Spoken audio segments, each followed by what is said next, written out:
बच्चू कडू यांचा उपोषणाचा आज 5वा दिवस आहे। त्यांची प्रकृती सुद्धा खूप खालावलेली आहे। तर दुसरीकडे प्रहार संघटनेचे कार्यकर्ते खूप आक्रमक झालेले आहे, परंतु अद्यापही सरकारने या उपोषणाची दखल घेतलेली नाही। आपल्यासोबत बच्चू कडू स्वतः आहे, आपण त्यांच्याशी बोलूया।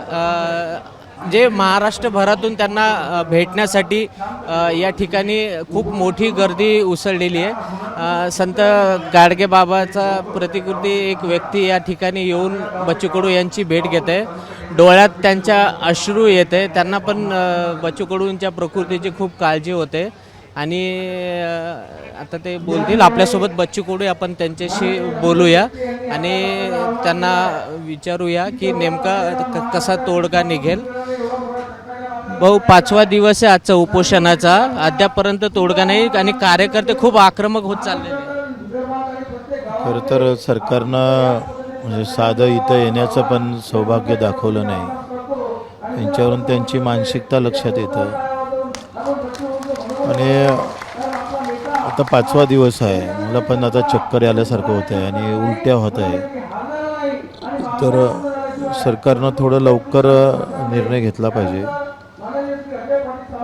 नाहीतर कार्यकर्त्याला आवरणं फार कठीण जाईल। त्यांना विनंती आहे आमची, आपण लवकर निर्णय घ्यावा। आज मुख्यमंत्र्यांसोबत तुमची व्हिडिओ कॉन्फरन्सद्वारे बैठक होणार अशी माहिती मिळते, खरी आहे का? बावनकुळेचा काल फोन होते आणि त्यांनी सांगितलं का काही मंत्र्यांची VC द्वारे बैठक घेऊ, इथं कलेक्टर पण होते आणि मग CMची पण बैठक VC द्वारे घ्या। माहीत नाही काय होतं, मला वाटते VC द्वारे हा निर्णय होऊ शकतो। VC द्वारे होऊ शकतो ना।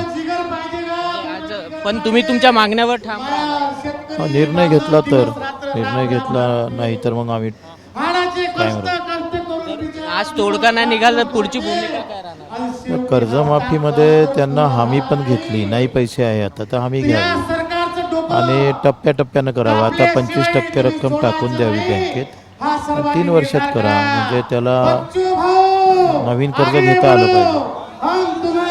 हे होते बच्चू कडू, ज्यांनी भूमिका आज मुख्यमंत्र्यांसोबत व्हिडिओ कॉन्फरन्सद्वारे चर्चा होणार आहे। जर तोडगा निघाला नाही तर टप्प्याटप्प्याने हा जो आंदोलन आहे तो उग्र रूप धारण करणार असा इशारा सरकारला दिलेला आहे। कॅमेरामॅन अमोल देशमुख, प्रणय निर्बाण, ABP माझा, अमरावती।